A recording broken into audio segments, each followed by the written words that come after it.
Mais la position de Greenpeace aujourd'hui, très clairement, est pour une sortie la plus rapide possible du nucléaire en France et ailleurs. Donc ça veut dire que finalement,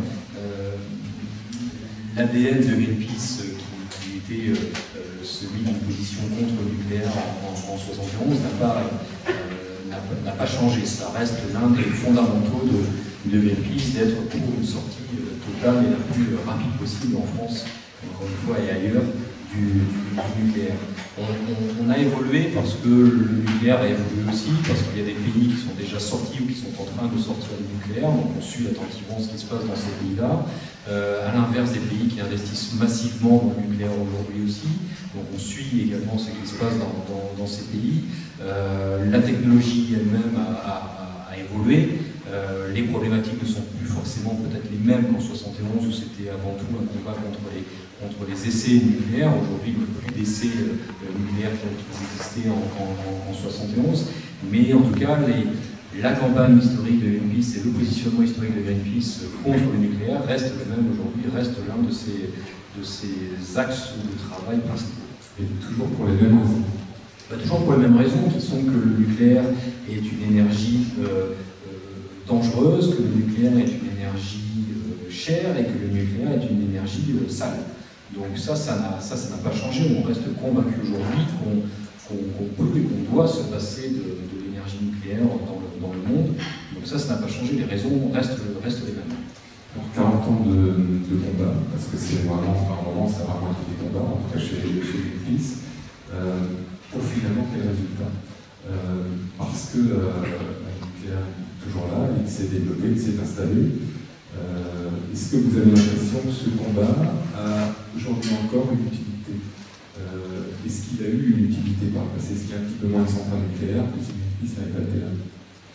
C'est difficile de savoir quelle est la part de Greenpeace dans les choix qui sont faits par un certain nombre d'États, de pays ou chez les industriels.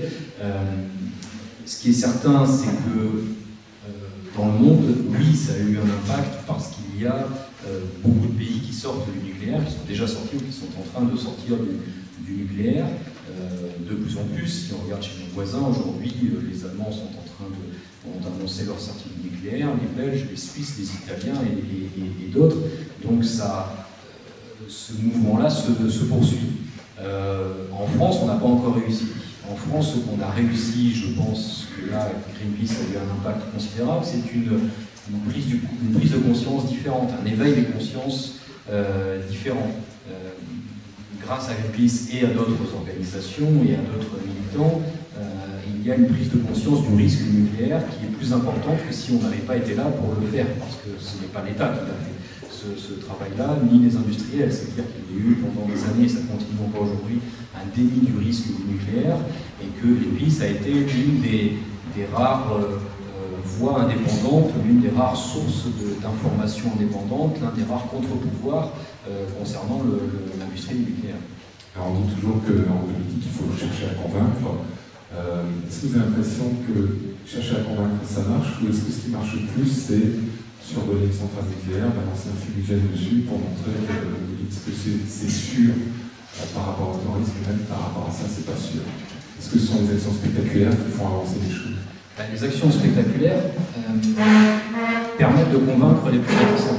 C'est notre objectif, c'est-à-dire que quand on survole la centrale du budget ou quand nos activistes pénètrent dans des centrales nucléaires, comme ça a été le cas l'an dernier, comme ça a été le cas encore ce matin dans 2 centrales en Suède, c'est pour illustrer que l'industrie nucléaire n'est pas une industrie sûre. Donc c'est pour convaincre le plus grand nombre, c'est pour continuer ce travail d'éveil des consciences qui est le nôtre. C'est pour là aussi servir de contre-pouvoir et contrebalancer les informations officielles qui sont là uniquement pour dire que le nucléaire est une industrie sûre, que tout est sous contrôle. Non, la preuve, tout n'est pas sous contrôle. Pourquoi est-ce que c'est si difficile de faire intervenir la notion de débat, de débattre de cette question, alors que vous démontrez année après année, depuis 40 ans, que c'est un système qui ne fonctionne pas, en tout cas qui présente des enjeux, on ne parle même pas des déchets pour le moment. Pourquoi est-ce que c'est si difficile? Ce sont des enjeux économiques, très grande puissance internationale qui déroulent tout ça. C'est parce que nous, reste médiocrement du moment que la lumière marche.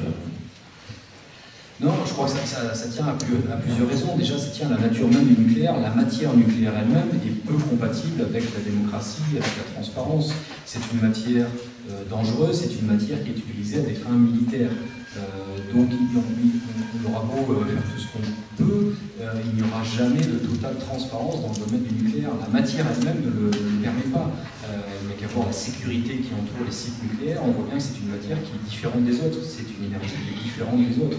Il y a forcément un dispositif sécuritaire autour des installations nucléaires qui est extrêmement lourd, etc. Il faut savoir quand même que la DCRI, donc les services de renseignement français, vérifie les profils des salariés des centrales nucléaires. Dans aucune autre industrie énergétique, ça se passe comme ça. Donc la nature même de la matière nucléaire, le risque inhérent à la matière nucléaire fait que ce n'est pas une industrie comme les autres, fait qu'il ne peut pas y avoir la même transparence que dans les autres domaines. Et puis je crois que ça tient aussi à l'histoire du nucléaire. Il faut savoir que le nucléaire a démarré après la Deuxième Guerre mondiale avec une conception gaullienne de l'État dans une perspective de relance du pays après la guerre. Donc à cette époque-là, l'idée était que l'exécutif devait se libérer des contraintes législatives, que les choses étaient décidées par des techniciens qui discutaient directement avec le plus haut sommet de l'État. Donc il n'y avait pas cet esprit de démocratie, il n'y avait pas cet esprit de consultation.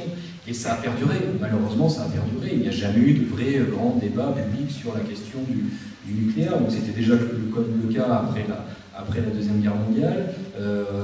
On aurait pu espérer un changement d'état d'esprit avec l'alternance en 81, mais finalement ça n'a pas été le cas. Et plus récemment encore, on l'a vu avec les lancements des EPR, donc les réacteurs de 3e génération au début des années 2000. C'est pareil, ça s'est fait sans aucune consultation, ni parlementaire, ni citoyenne. Donc ça continue comme ça, même avec le Grenelle, encore plus récemment, donc le Grenelle de l'environnement en 2007, Nicolas Sarkozy a décidé que le nucléaire ne ferait pas partie des sujets discutés dans le cadre de ce Grenelle. Donc ça voulait dire que là non plus, on ne voulait pas discuter du nucléaire de manière citoyenne et démocratique. Il va y avoir maintenant un nouveau débat sur l'énergie qui va commencer le mois prochain, suite à la conférence environnementale voulue par François Hollande. Et c'est peut-être la première fois, alors je ne préjuge de rien, très vigilant, c'est la première fois qu'on pourra discuter, débattre de manière totalement citoyenne, participative, avec une consultation dans les régions, etc., du nucléaire et de la place du nucléaire en France. Vous n'avez pas parlé de lobby économique, parce qu'il y en a pas. Si, bien sûr. C'est extrêmement important. Le nucléaire est une source de ressources économiques essentielles pour la France. Donc c'est sûr que les industriels ont tout fait pour verrouiller le débat. C'est certain qu'il n'y a jamais eu de volonté d'ouvrir les discussions là-dessus, parce qu'on savait du côté d'EDF et de l'Areva aujourd'hui, on sait que tout débat sur la place du nucléaire en France va inévitablement aboutir à la conclusion qu'il faut moins de nucléaire en France. Donc quelque part, parce qu'il ne peut pas y en avoir plus, on est déjà le pays le plus nucléarisé au monde. Donc pour EDF et Areva, tout débat est risque de perte de ressources économiques, donc ils ne veulent pas de ces débats, ils ne veulent pas en entendre parler. Alors comment est-ce qu'on explique qu'aucun parti politique ne se soit emparé de ce délit de démocratie qui est flagrant? C'est-à-dire qu'il s'agit de quelque chose qui concerne absolument tout le monde, l'ensemble du territoire, et personne n'en a jamais discuté. Aujourd'hui encore, on ne discute pas de la validité de ces choix. Comment expliquer qu'aucun parti, parce qu'on se dit, il y a eu de ces partis sous De Gaulle, ensuite ça a été vraiment lancé sous Pompidou et sous Giscard, ensuite on disait peut-être avec Mitterrand ça allait changer, vous l'avez dit, rien n'a changé. Vous n'avez constaté aucune variation en fonction des majorités au pouvoir. Non, il n'y a pas eu de véritable variation sur ces sujets-là. C'est vrai qu'il n'y a jamais eu plus de place à une discussion démocratique sur le nucléaire qu'on soit sous des gouvernements de droite ou des gouvernements de gauche. Pourquoi? C'est difficile d'y répondre pour toutes les raisons que je viens d'évoquer, mais il faudrait leur poser surtout la question à eux, à tous les chefs d'État et chefs de gouvernement qui se sont succédés. Je crois que ça tient à cette culture du secret qui entoure le nucléaire, ça tient au fait que les industriels sont des industriels pilotés directement par l'État. C'est aussi une particularité, c'est-à-dire que les deux mastodontes dans le domaine du nucléaire, EDF et Areva, sont des entreprises nées de la volonté de l'État et contrôlées par l'État. C'est un secteur qui n'a jamais été totalement privatisé comme d'autres. Donc ça tient sûrement à ça aussi, ça tient à des interconnexions fortes entre la sphère du politique, la sphère industrielle, les labos de recherche aussi, etc. Il n'y a jamais eu de véritable culture de la démocratie dans le domaine du nucléaire. Il faut savoir que c'est la même chose dans le domaine de la recherche, alors que dans d'autres pays, la recherche est totalement ouverte, transparente et plurielle sur le nucléaire. En France, ce n'est pas le cas. En France, il y a dans le domaine de la recherche sur le nucléaire, c'est un monopole du CEA, du Commissariat à l'énergie atomique, de l'ASN, l'Autorité de sûreté du nucléaire, et des industriels. Il faut savoir que les grandes chaires universitaires qui travaillent et qui font de la recherche sur le domaine nucléaire sont financées par les industriels du nucléaire. C'est absurde, mais c'est comme ça. La chaire de l'Université de Paris-Dauphine, elle est financée par EDF. La chaire de l'ENSTA, l'École nationale supérieure des technologies avancées, je crois, une école d'ingénieurs, la chaire, elle est financée par Areva. Donc évidemment, ça guide un peu, ça oriente un peu la recherche. Il n'y a pas de possibilité en France d'avoir une recherche indépendante, une recherche qui ne soit pas guidée par les institutions ou par les industriels. Dans les années 70, on pouvait imaginer que tout le monde n'était pas exactement au courant, on ne savait pas très bien. Est-ce que vous diriez qu'aujourd'hui, le public n'est pas averti? Est-ce que vous diriez qu'aujourd'hui, il y a une personne en France qui ne sait pas qu'il y a un vrai problème avec les déchets nucléaires, qui ne sait pas qu'il y a un risque d'accident? J'espère que vous disiez ça. Donc, si on considère que l'information circule aujourd'hui, le fait que l'IPAD, alors bien sûr, les Verts sont prononcés contre les centrales nucléaires, quand on dit la partie politique, pas de parti politique du pouvoir, ou en tout cas qui lançait vraiment une campagne sur ce thème-là. Est-ce que ce n'est pas tout simplement parce que, ce qu'on disait tout à l'heure, c'est que tout le monde s'en fout? Non, je ne crois pas. Je crois que les gens ne savent pas. Les gens ne savent pas, en tout cas pas suffisamment. On est tous bercés depuis notre enfance par l'illusion que le nucléaire est sûr. On a tous été bercés par l'illusion qu'une catastrophe nucléaire, ça pouvait arriver chez les autres, mais pas chez nous. Enfin, souvenons-nous de Tchernobyl, le village qui s'arrête à la frontière, etc. On a tous ces images-là, ces messages-là en tête. Encore récemment avec Fukushima, pourtant le Japon de 2011, ça n'a rien à voir avec l'Union soviétique de 1986. Mais encore en 2011, on entendait juste après Sarkozy qui expliquait non, ça ne peut pas arriver chez nous, il ne peut pas y avoir de tsunami en France, donc il n'y aura pas de catastrophe nucléaire. Donc je ne crois pas que les gens soient suffisamment informés du risque nucléaire. Je crois que si la population française était suffisamment informée, elle pourrait mieux se prononcer. Il n'y a jamais eu de débat là non plus sur l'acceptabilité du risque par la population, du risque nucléaire par la population française. Donc je ne crois pas qu'on soit suffisamment informé sur la notion de risque nucléaire, pas plus sur les déchets. À titre d'exemple, là on vit, moi je ne vis pas ici, mais vous vivez ici à une centaine de kilomètres, je crois, de Fessenheim, 80 km de Fessenheim. Je ne suis pas sûr que beaucoup d'entre vous, ou beaucoup d'habitants de Strasbourg, sachent quoi faire en cas d'incident nucléaire. Il n'y a pas d'information là-dessus. Enfin, moi, je viens de Bordeaux, j'ai grandi à Bordeaux, à 20 km de la centrale du Blayais. Jamais je n'ai entendu parler du risque nucléaire. À l'école, on n'en parlait pas. Dans les municipalités ne nous informaient pas là-dessus non plus. Moi, on ne m'a jamais expliqué ce que je devais faire, vivant à 20 km d'une centrale ou à 25 km d'une centrale nucléaire. On ne m'a jamais expliqué ce que je devais faire en cas d'incident nucléaire. Jamais. Donc le boulot de Greenpeace aujourd'hui, c'est de continuer à informer.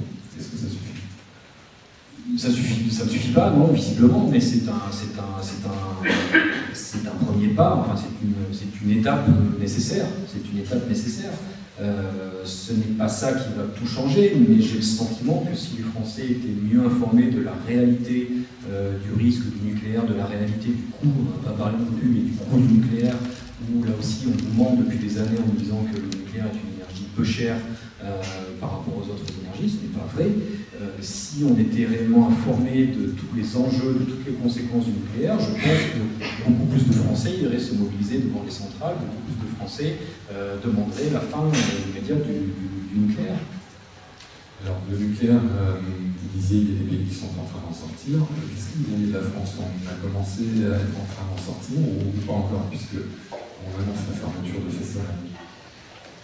Non, pour moi, la France n'est pas du tout un pays qui s'est engagé sur la voie d'une sortie du nucléaire. La seule promesse de François Hollande, c'est de réduire de 75% à 50% la part du nucléaire dans la production d'électricité et fermer une seule centrale, celle de Fessenheim. Point final. Henri Proglio, donc le PDG d'EDF, qui a bien compris comment il pouvait gérer tout ça, a expliqué la semaine dernière sur l'antenne de je ne sais plus quelle télévision qu'on pouvait réduire de 75 à 50% sans fermer aucune centrale, parce qu'il suffit que la consommation augmente et mathématiquement on peut passer de 75 à 50% sans fermer aucune centrale, même sans fermer celle de Fessenheim. Donc non, la France ne s'est pas engagée sur la voie d'une sortie du nucléaire. C'est un à l'exception c'est un sujet qui est tabou. C'est une phrase qui n'est jamais prononcée en France. Et nous, ça nous sidère. Notamment quand on travaille avec d'autres pays qui ont annoncé leur sortie du nucléaire ou pas encore. Mais en tout cas, c'est un sujet dont on peut discuter, dont on peut débattre, qu'on peut mettre sur la table quand on rencontre des autorités, etc. En France, ce n'est pas possible. Quand vous rencontrez des autorités, qu'elles soient nationales, locales ou quoi que ce soit, annoncer la sortie du nucléaire, demander une sortie du nucléaire, vous passez pour une espèce d'illuminé, extrémiste, radical, ou que sais-je encore. Mais c'est impossible de discuter sérieusement de la sortie du nucléaire. Pourtant, de plus en plus de nos voisins le font, donc ça doit être possible. Chez les autres, en tout cas, c'est possible. Peut-être le fait que nous sommes un pays un petit peu jacobin contribue à ça aussi. Alors, vous avez mentionné un certain nombre de facteurs qui font qu'il n'est pas simple de discuter de cette sortie. Il y en a peut-être un autre qui est celui du choix des risques, choisir le moins. Par exemple, je fais allusion là aux thèses de Jean-Marc Jancovici, je pense que vous connaissez. Vous êtes évidemment concerné à Greenpeace aussi par le réchauffement climatique. Et lui, sa thèse, c'est de dire le danger qui nous guette le plus et le plus immédiatement, c'est le réchauffement climatique qui va provoquer des catastrophes phénoménales dans le monde entier.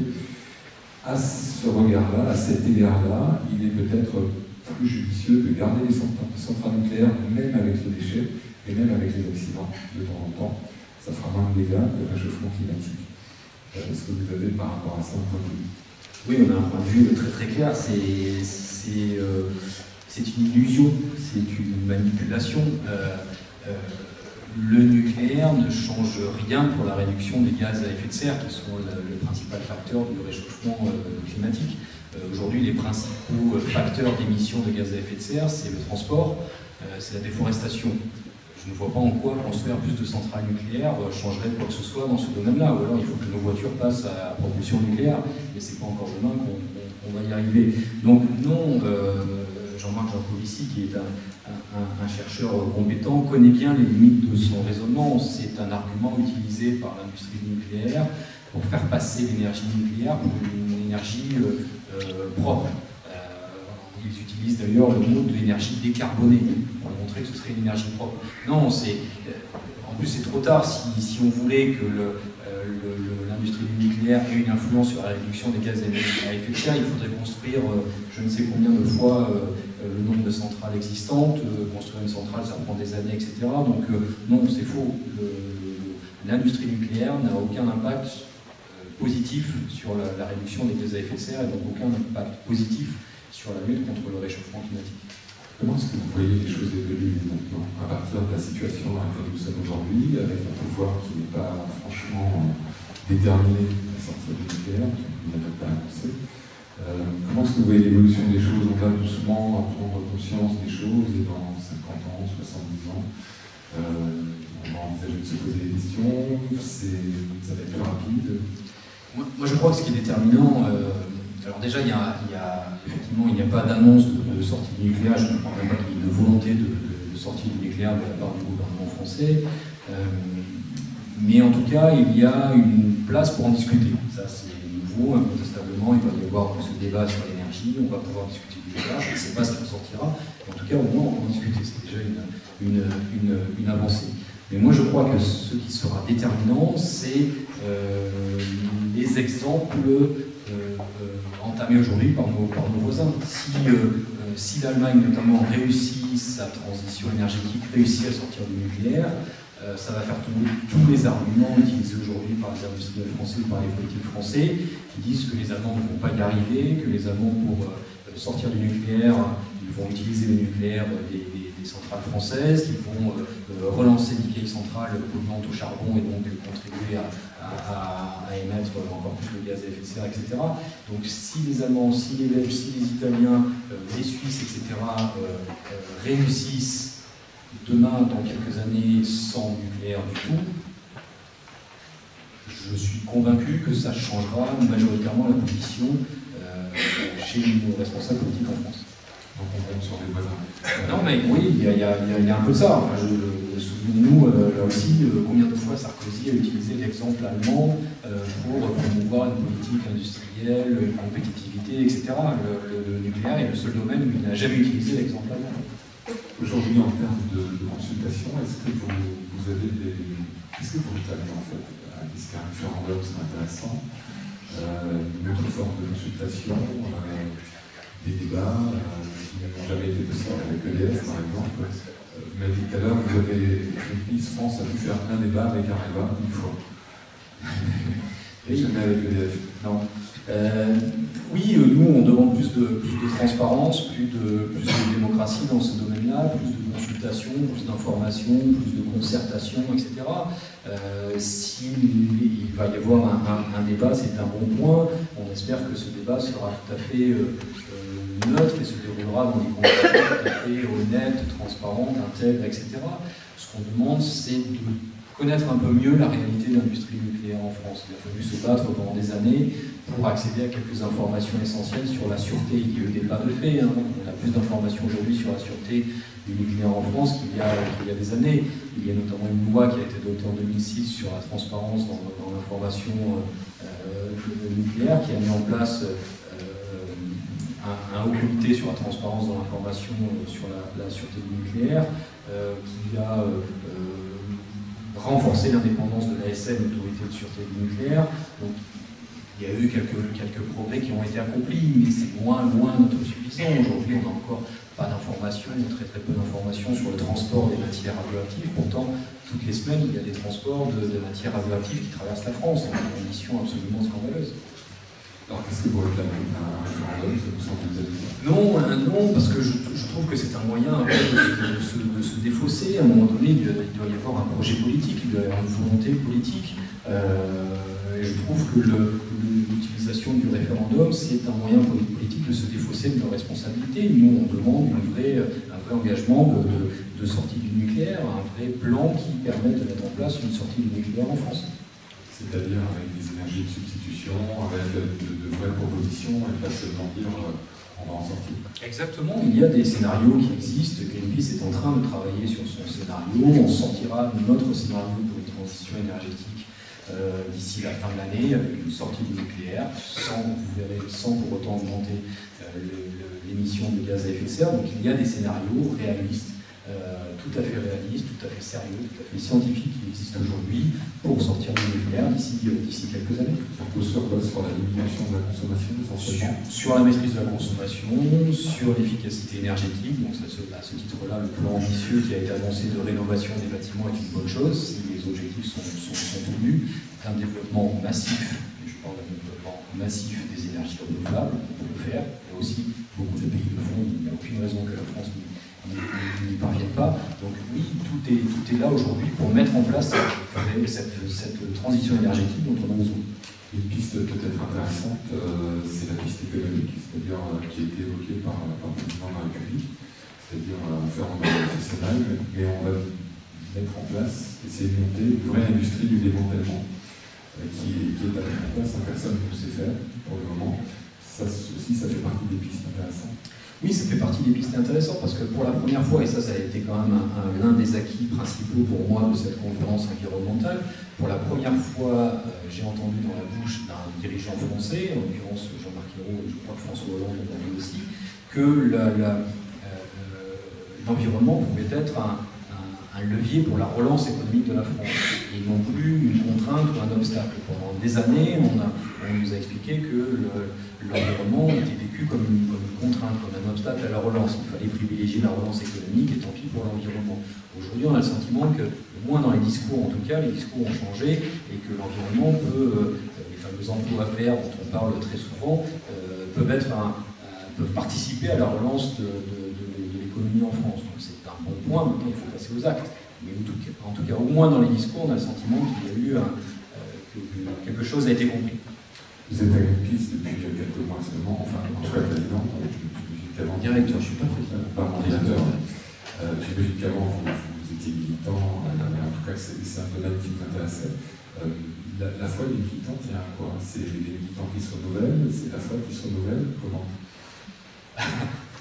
Les militants ne se renouvellent pas, il y a toujours plus de militants, mais les militants de 71 sont toujours là. Il y a une vraie fidélité dans les soutiens chez Greenpeace, dans les militants, etc. Ça tient à une conviction personnelle qu'on peut changer les choses. Voilà, que la situation, et là je parle un peu plus large, la situation de la planète est grave, mais les choses ne sont pas inéluctables. On peut, si on s'y met tous, si on se prend en main, on peut changer les choses. Donc être militant chez Greenpeace, c'est être convaincu qu'on peut être moteur d'un changement utile, positif, etc. Ce n'est pas simplement pour constater des dégâts, constater un échec et se dire que bon, tout est foutu, on ne pourra rien y faire. Donc c'est un vrai engagement militant moteur pour aboutir à quelque chose, pour faire bouger les lignes, pour obliger ceux qui sont les moins convaincus qu'on peut changer les choses, pour convaincre. Parmi les outils qui sont à votre disposition, il y a l'information, il y a les actions spectaculaires. Est-ce qu'il y a aussi la négociation avec les autorités? Est-ce que vous êtes devenu aujourd'hui un partenaire pour les autorités? Vous êtes cette opinion qu'il faut centraliser en fait le métro prochainement? On n'est pas un partenaire, on est un interlocuteur. Un partenaire non, parce que très souvent on est en désaccord avec les autorités. En revanche, un interlocuteur crédible, sérieux, légitime, incontournable, oui. On fait partie des organisations qui sont consultées régulièrement par les autorités au niveau national, au niveau local, là pour la conférence environnementale, hier pour le Grenelle de l'environnement, etc.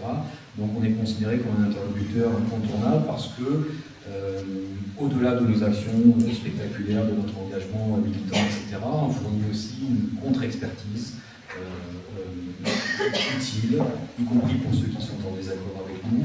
Donc aujourd'hui, oui, on est bien un interlocuteur, y compris auprès de certains industriels. Tout à l'heure, avec les c'est un peu compliqué, mais il y avait beaucoup d'entreprises à qui on demande de faire des efforts, ou à qui on demande de changer de politique, etc. On est considéré aujourd'hui aussi comme un interlocuteur sérieux, fiable et crédible. Justement, en général, quand on devient un interlocuteur sérieux, notamment par rapport aux autorités, on a tendance à mettre un peu d'eau dans son vin, parce que si vous arrivez et vous faire tout de suite aujourd'hui, c'est sûr qu'on dit merci, au revoir. Donc, on ne présente pas les choses de cette façon. Est-ce que c'est le fait de s'inscrire dans le paysage pour une piste qui existe depuis 40 ans, que tout le monde connaît, est-ce qu'il n'y a pas une forme d'institutionnalisation du refus, de la révolte? Est-ce que vous arrivez à être aussi percutant?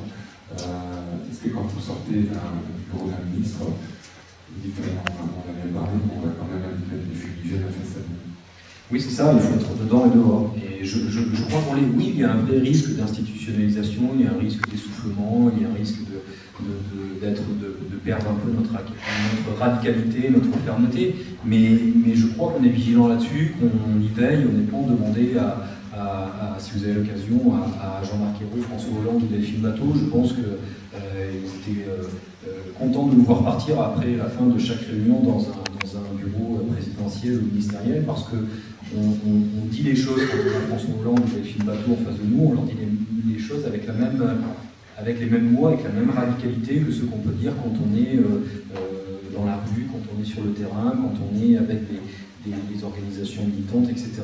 Donc on fait très attention à ça, à être aussi fort dedans quand on discute dans un bureau ministériel que dehors quand on s'apprête à mener une action devant une centrale. Il y a plus de 130 communes qui ont adopté des motions pour demander la fermeture immédiate de la centrale nucléaire de Fessenheim. C'est un mode de démocratie. Ces motions ont été transmises en haut lieu, bien évidemment. Elles n'ont donné aucune suite, comme quoi la démocratie a également ses limites. Vous parliez il y a quelques minutes de la loi transparence sur la sûreté nucléaire qui date de 2006. Il faut savoir que M. Sarkozy a fait un petit cadeau de départ au lobby nucléaire, puisque de très très nombreux alinéas de cette loi ont été tout simplement abrogés par ordonnance en février 2012. Donc ça n'a pas été discuté au Parlement, la loi peut-être, mais les ordonnances ont été prises directement. La démocratie, c'est également de pouvoir parler à l'élu le plus proche. Par exemple, à Fessenheim, nous n'obtenons pas la possibilité d'avoir un dialogue avec le maire, Madame Stich, de Fessenheim. C'est absolument impossible. Il y a des cyclistes qui sont venus de Plogoff, ils ont fait presque 1500 km à vélo pour porter une lettre du maire de Plogoff au maire de Fessenheim. Et bien même entre maires, on ne peut pas communiquer parce qu'il y a le pouvoir de l'argent, du lobby nucléaire qui fait qu'une commune comme Fessenheim, qui compte 2000 habitants, a un budget équivalent à une autre commune de 8000 habitants. Vous parliez aussi tout à l'heure de l'information des citoyens sur les moyens de se prévenir. Alors il y a les pastilliotes, c'est pas grand-chose, ça ne couvre que la thyroïde. Moi je suis allé il y a 3-4 ans dans la pharmacie qui devait détenir les pastilliotes pour mon village, elle ne les avait pas. Je termine sur un mot, je veux dire que fermer Fessenheim en 2016, fin 2016, est-ce que quelqu'un voit une différence avec fermer Fessenheim avant les élections présidentielles de 2017? Ça veut dire que ce que le président sortant aura décidé d'arrêter, le président suivant pourra décider de le relancer. Donc on est en train de se moquer du citoyen, et d'autant plus que à la mi-2013, il faudra que des sommes colossales soient engagées pour les travaux pharaoniques imposés par l'autorité de sûreté nucléaire pour renforcer le radier dans des conditions, on ne sait pas encore exactement comment, pour apporter une deuxième source froide, etc. Quand on sait que c'est l'État français qui est le premier actionnaire d'EDF, on comprend bien que c'est nous qui allons payer en période de crise des sommes pharaoniques, mais nous ne sommes pas consultés là-dessus. Et juste pour terminer, il y a un tiers de la centrale qui appartient aux Suisses et aux Allemands. Vous savez que 17,5% de la centrale de Fessenheim a été financée par les Allemands, 15% par les Suisses, et le restant par EDF. Il y a un contrat, un accord là-dessus. Il n'y a pas moyen de se procurer ce contrat. On nous répond que c'est un contrat de droit privé, alors que pourtant les centrales ont été construites essentiellement avec des fonds publics. Voilà, alors c'est mon modeste témoignage. On pourrait encore dire plein de choses sur la démocratie entre la CGT et puis le patron EDF, mais ça c'est un autre débat.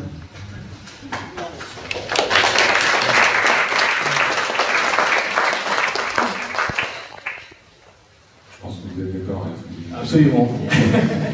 Absolument, de A à Z.